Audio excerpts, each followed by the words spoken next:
जय श्री राम। आज जो संवाद हम लोगों का चल रहा है उसके पीछे का जो एक लॉजिक है, यानी जो एक बिंदु है, हम उस पर आज चर्चा जो कर रहे हैं कि आज हमारा समाज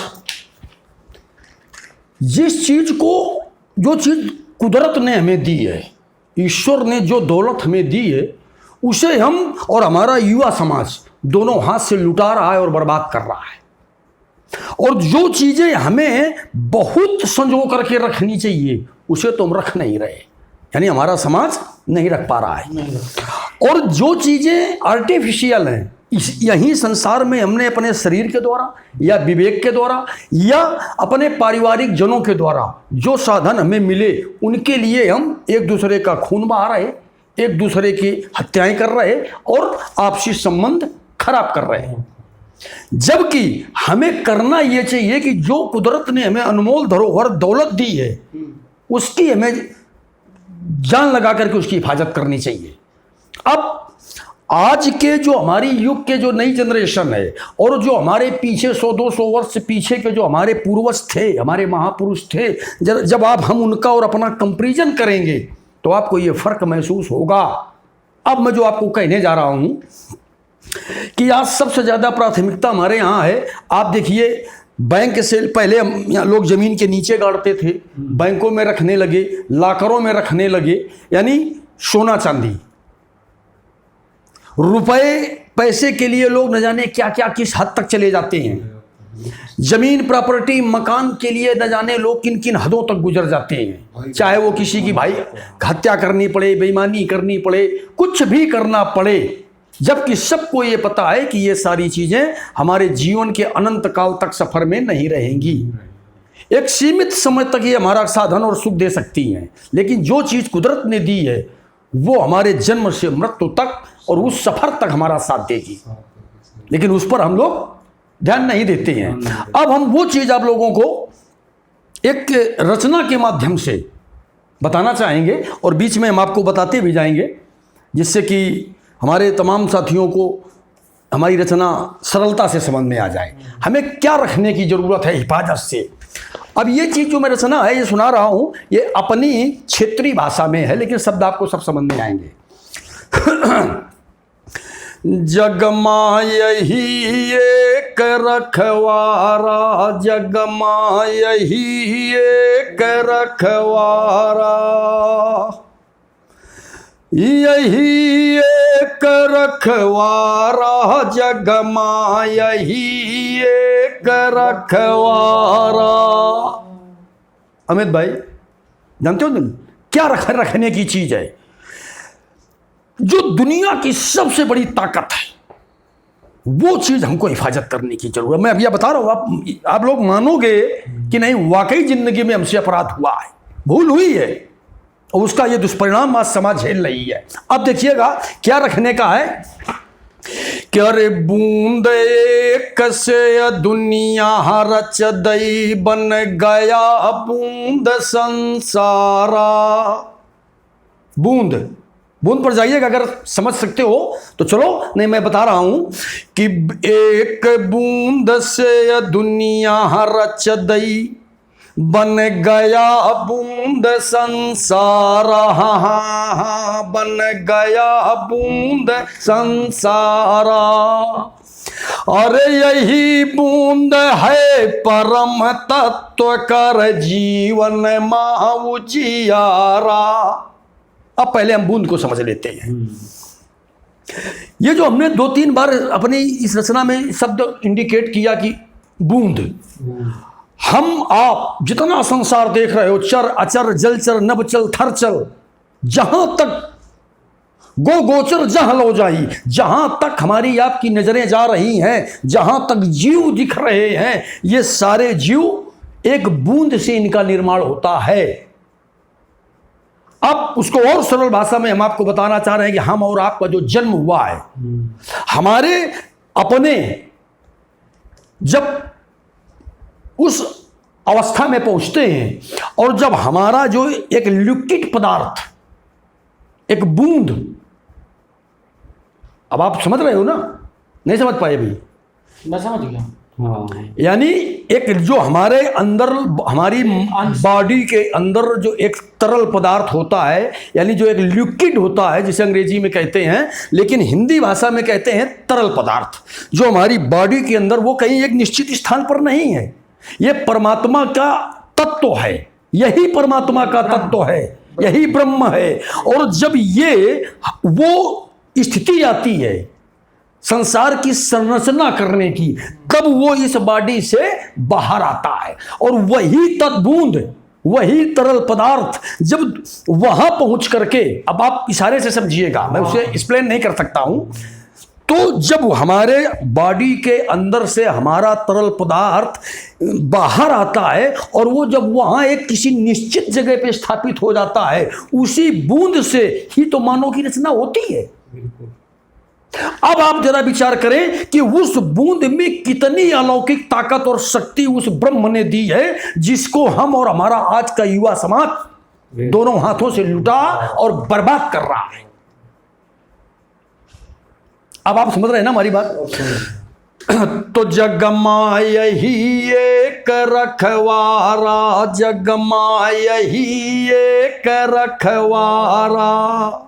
अगर हमें जान लगा करके, अपनी पूरी प्राण प्रतिष्ठा लगा करके किसी चीज की हिफाजत करने की जरूरत है, तो अपने इस शरीर के अंदर ईश्वर के द्वारा दिए हुए उस ब्रह्म तत्व की हिफाजत करने की, अगर उसे हम हिफाजत कर ले जाएं, केवल संसार रचना है तो केवल उसका यूज करें, इस्तेमाल करें, अदरवाइज अगर उस तत्व को आप अपनी इस शरीर के अंदर हिफाजत में रख लें, तो मैं दावे के साथ कह सकता हूं कि तुम्हारा सामना करने के लिए साधारण आदमी की सामर्थ्य नहीं है। क्योंकि ईश्वर का वही तत्व है कि ईश्वर अंश और जीव अविनाशी। मानसकार कह रहा है कि ईश्वर का अंश हम सबके अंदर है। वो कौन सा अंश है? यही तत्व है, और ये कभी मरता नहीं। अने तो इसका दूसरा प्रमाण मैं आपको दे रहा हूं कि जन्म से लेकर के 12-14 साल की आयु तक के बच्चे के अंदर आपको वो बॉडी में कहीं नहीं दिखेगा, और एक उचित आयु के समय वो तरल पदार्थ हमारी बॉडी पर प्रवाहित होने लगता है, और आवश्यकता अनुसार समय समय पर वो बाहर की स्थिति पर दिखता है, और एक निश्चित आयु के बाद फिर वो लुप्त हो जाता है। यही है ब्रह्म की ताकत, और इस ताकत को हमें संजोने की जरूरत है। अब आते हैं रचना पर कि अरे एक बूंद से दुनिया रच दई। एक ही बूंद से तो एक इंसान का जन्म हो जाता है। अरे एक बूंद से दुनिया रच दई, बन गया बूंद संसारा। क्यों भाई दिल? अरे एक बूंद से दुनिया रच दई, बन गया बूंद संसारा। और यही बूंद है परम तत्व कर जीवन माऊ जियारा। जगमा यही एक रखवारा, जगमा यही एक रखवारा। अब आते हैं अगली लाइन पर। है बूंद एक से मानो रचना, है बूंद एक से मानो रचना, सब जीवों में है प्यारा।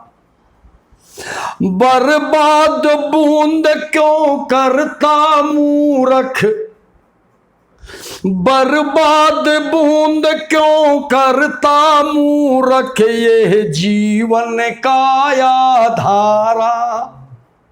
अरे मूर्खतावश, अज्ञानतावश, या यूं कह लें कि संसार की चमकती हुई दुकानों के कारण कामांध होकर के आज का हमारा युवा समाज, नई जनरेशन अपने इस तत्व के ताकत को न समझ पाने के कारण अनवरत इस तत्व को हम बर्बाद और निष्क्रिय कर रहे हैं। यही कारण है कि सामर्थ्य, शक्ति और संस्कारों से आज हम और हमारा समाज क्षीण होता चला जा रहा है। अब तीसरी लाइन पर हम एक जो इशारा करने जा रहे हैं, इस पर गौर करें आप कि अरे मान, इस तत्व को जिसने जिसने इसका मान रखा, संसार में आज उसी का सम्मान हो रहा है। अब मैं गिना रहा हूं। अरे मान बूंद की भीषम राक्षसी, महाभारत जैसे युद्ध में भीष्म बाबा का नाम आज हिंदुस्तान की सरजमी का प्रत्येक व्यक्ति जानता है। और भीष्म कैसे हुए? बस इस बूंद की ताकत से भीष्म हुए। अरे मान बूंद की भीषम राक्षसी, राक्षसी पवन कुमारा। पवन कुमारा मतलब हनुमान जी। बजरंग बली ने इस बूंद के तत्व की मर्यादा को अपनी जान से ज्यादा हिफाजत करके रखा, इसलिए आज दुनिया का सबसे ज्यादा ताकतवर और परमात्मा भगवान श्री राम के अनन्य भक्त हो गए कि सुमेरी पवन है सुत, अरे पावन नामू, और आपन बस करी राखे श्री रामू। इस बूंद के तत्व की गरिमा को अपने हृदय में आत्मसात करते हुए इन भगवान बजरंग बली ने ब्रह्म बने सीधे सीधे भगवान श्री राम को अपने बस में कर लिया। यह प्रमाण है कि सुमेरी पवन सुत पावन नामो, आपन बस करी राखे श्री राम। तो बूंद की मर्यादा कहां कहां किन किन लोग महापुरुषों ने रखी हुआ मैं बता रहा हूं। अरे मान बूंद की भीषम राक्षसी, राक्षसी पवन कुमारा। अरे मान बूंद का राखी लखन ने, लक्ष्मण जी। अरे मान बूंद का राखी लखन ने, मेघनाथ संघारा। जग यही एक रखवारा। अब इसका एक प्रमाण देता हूं कि लक्ष्मण जी ने मर्यादा रखी और मेघनाथ को मारा। अब लोग प्रश्न करेंगे कि यार इसमें क्या बात है, ऐसा लोग कहेंगे। इसलिए मैं क्लियरेशन कर दूं कि मेघनाथ की पत्नी सुलोचना को यह वरदान था कि नींद नारी भोजन तजय, अरे सो मारे ममकंत। कंठ माने पति। यह ब्रह्म का वरदान था उस सती को कि तुम्हारे पति को सिर्फ एक व्यक्ति मार सकता है, और वो जो 14 वर्ष नींद नारी और भोजन त्याग देगा, वो व्यक्ति तुम्हारे पति को जीत सकता है और मार सकता है। और बूंद की मर्यादा भगवान लक्ष्मण ने 14 वर्ष वनवास में रखी, उर्मिला अयोध्या में रही, और उस तत्व को गरिमामयी रखते हुए और अपने अंदर आत्मसात करके तब मेघनाथ को मारा। अरे मान बूंद का राखी लखन ने, मेघनाथ संघारा। जगमा यही एक रखवारा, जगमा यही रखवारा, जगमा यही एक रखवारा, जगमा यही एक रखवारा। तो अब आगे हम इशारा कर रहे हैं और किन किन लोगों ने इस बूंद की मर्यादा रखी। हमारे समाज को इनसे सीखना चाहिए। अरे इसी बूंद से चंद से खर भे, बहुत पुरानी बात नहीं बता रहा हूं, 1947 की मैदान जंग शहीद हुए थे। हाँ, अरे इसी बूंद से चंद से खर भे, बूंद भगत सरदारा, सरदार भगत सिंह। अरे इसी बूंद से चंद से खर भे है, भगत बूंद सरदारा, सरदार भगत सिंह। उसने भी वो, उसकी भी संरचना, इन दोनों महापुरुषों की संरचना भी तो इसी बूंद की है। और इन्होंने अपने जीवन में, अब एक उदाहरण फिर बता रहा हूं, जिस समय जेल की, लाहौर जेल के अंदर भगत सिंह बंद थे, उनके माता पिता ने जिस लड़की से उनकी शादी का रिश्ता स्थापित किया था, चंद्रशेखर आजाद मरते मर गया, लेकिन उसने उस कन्या से कभी स्पर्श नहीं किया। ये थे हमारे देश के महापुरुष। उन्होंने अपने इस बूंद की मर्यादा को आत्मसात करके रखा, इसलिए आज इस वसुंधरा में स्वर्णिम अक्षरों से उनका नाम लिखा है और वो आज भी पूजे जा रहे हैं। अरे इसी बूंद से चंद से खर हैं बूंद भगत सरदारा, राठौर बूंद बल भागीरथ ने, राठौर बूंद बल भागीरथ ने धरती में बहा दई जलधारा। भागीरथ, आज जो गंगा जी का स्नान हम पूरा देश कर रहा है, जो अपने पारिवारिक जनों की मृत्यु और जन्म में गंगा जल का इस्तेमाल करते हैं, मृत्यु से मोक्ष, क्या जो मोक्ष दायिनी मां गंगा कही जा रही हैं, इनको स्वर्ग से लाने वाले इस वसुंधरा में भागीरथ थे। और भागीरथ में यह सामर्थ्य कहां से आ गई? इसलिए वो सामर्थ्य प्राप्त हुई कि भागीरथ ने भी इसी परम तत्व को अपने तत्व में युक्त करके और अपने को ब्रह्म में युक्त कर दिया, और स्वर्ग से गंगा को इस वसुंधरा पर हम आप दुनिया के लोगों के लिए ले आए। ये बूंद की ताकत मैं आज आपको बता रहा हूं। अरे राठौर बूंद बल भागीरथ ने धरती में बहा दई जलधारा, जगमा यही एक रखवारा, जगमा यही एक रखवारा। और दो लाइनों पे एक चीज आपको और बताना चाहूंगा कि बूंद के बल से भीम से ने तीन लोक ललकारा, अरे तीन लोक ललकारा। देखिए, महाभारत के युद्ध में एक समय ऐसा भी आया था कि पांडुपुत्र भीम ने तीनों लोकों को ललकारा था। और कैसे ललकार दिया? उन्होंने इसी बूंद की ताकत, असीम ताकत इकट्ठी की थी इस बूंद के तत्व से, वो तीनों लोक का विजेता बना। कि बूंद के बल से भीम से ने तीन लोक ललकारा, तीन लोक ललकारा। और बूंद योग से वीर धनंजय ऐरावत मही उतारा। धनंजय मतलब अर्जुन। अर्जुन ने इसी योग क्षमता के ताकत से अपनी पृथ्वी में खड़े होकर के बाण मार करके नभ में और इंद्र का ऐरावत हाथी जमीन पर उतार लिया था।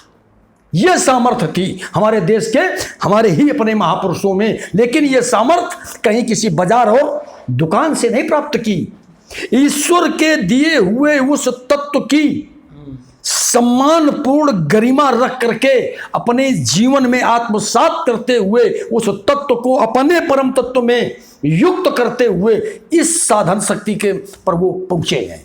और आज का हमारा समाज क्या कर रहा है? दोनों हाथों से अंधे होकर के इस अमूल दौलत को हमारा युवा समाज पूरी तरह से गर्त में मिला रहा है, बर्बाद करने पर तुला हुआ है। यही कारण है कि आज हम विवेकहीन, शक्तिहीन, दिशाहीन और संस्कारहीन होकर के मौत की तरफ निरंतर बढ़ते चले जा रहे हैं। बात आप समझ रहे हैं? समझ रहा हूं। अब आखिरी लाइन पर मैं बता रहा हूं कि अपमानित बूंद हुआ लंका में, रावण के द्वारा एक नारी का हरण किया गया। यह बात लाइन इसलिए मैं कह रहा हूं कि आज का हमारा समाज, हमारा युवा या भटके हुए हमारे देश के समाज के लोग इस मेरी दो लाइन से अपने जीवन की दिशा तय कर लें कि अपमानित बूंद हुआ लंका में, नहीं बचा कोई परिवार, नहीं बचा कोई परिवार। अपमान बूंद का पंपापुर में एक बाण बाली को मारा। दो उदाहरण हैं। अब आपको थोड़ा इसको विश्लेषण करते हैं हम। हमारी समाज के भटके हुए हमारे मित्र, युवा, बच्चे जो भी सुन सके हमारी आवाज को, इस पर गौर करें अमित भाई, कि अपमानित बूंद हुआ लंका में। इतना बुद्धिमान होने के बावजूद, इतना समझदार दशानन होने के उपरांत उन्होंने एक कम गलत काम कर दिया कि अपने जीवन में उन्होंने एक नारी का हरण कर लिया। और जैसे उनके जीवन में नारी हरण का यह दाग लगा, उनकी लंका, उनकी प्रजा, उनका परिवार, उनके अपने पुत्रजन प्रियजन सब मृत्यु के आगोश में चले गए। ये चीज मैं कहना चाहता हूं कि अगर आज भी हमारा समाज इस बात से सबक नहीं सीख रहा, आज भी इस भौतिकतावादी दुनिया की अंधी दौड़ में इस जिस्म को अगर सरेआम बाजारों में नीलाम कर रहा है, अपने इस परम तत्व को दोनों हाथों से लुटा रहा, बर्बाद कर रहा, तो भाई फिर मैं यही कह सकता हूं केवल कम शब्दों में कि हस्त्र यही होंगे कि अपमानित बूंद हुआ लंका में, नहीं बचा कोई परिवार। और दूसरा उदाहरण मैं बता रहा हूं, दुनिया का श्रेष्ठ योद्धा पंपापुर का राजा बलि, इन्होंने क्या किया कि अपने छोटे भाई सुग्रीव को बलपूर्वक बाली ने, बलि नहीं था, वो बाली था। बलि मैं बाली की बात कर रहा हूं, बाली और सुग्रीव, वो बलि दूसरे थे। बाली और सुग्रीव की मैं बात कर रहा हूं कि बाली के अंदर इतनी सामर्थ्य होने के बाद, एक सुंदर पत्नी होने के उपरांत उन्होंने अपने छोटे भाई की पत्नी का तिरस्कृत करके राज्य से, मकान से, घर से बाहर निकाला और उनकी पत्नी को अपने अंडर कस्टडी पे रखा। उसका परिणाम जो है वो समाज के सामने है, सबने देखा। वो मैं इशारा कर रहा हूं कि अपमानित बूंद हुआ लंका में, नहीं बचा कोई परिवार। और अपमान बूंद का पंपापुर में, पंपापुर की राजधानी थी, कि अपमान बूंद का पंपापुर में, एक बाण बाली को मारा। जगमा यही एक रखवारा, जगमा यही एक रखवारा। और अमित भाई, मेरा सिर्फ कहना यह है कि इस रचना के माध्यम से जो मैंने कहना चाहा है, वो सिर्फ मेरा भावार्थ इतना है कि आज अभी भी हमारे पास वक्त है।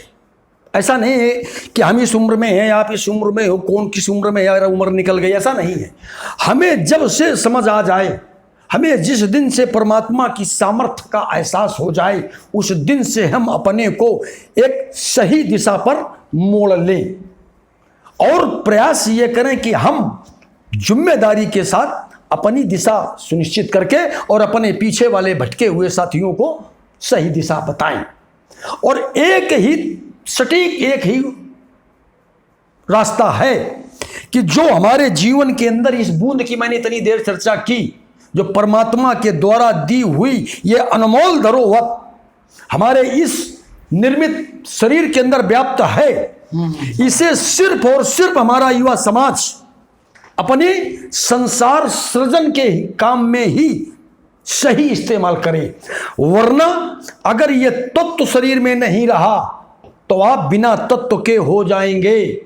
और इसका दूसरा आपको प्रमाण दे रहा हूं कि इस शरीर का जब निर्माण हुआ हमारे, तो मानसकार कह रहा है कि क्षिति जल पावक गगन समीरा,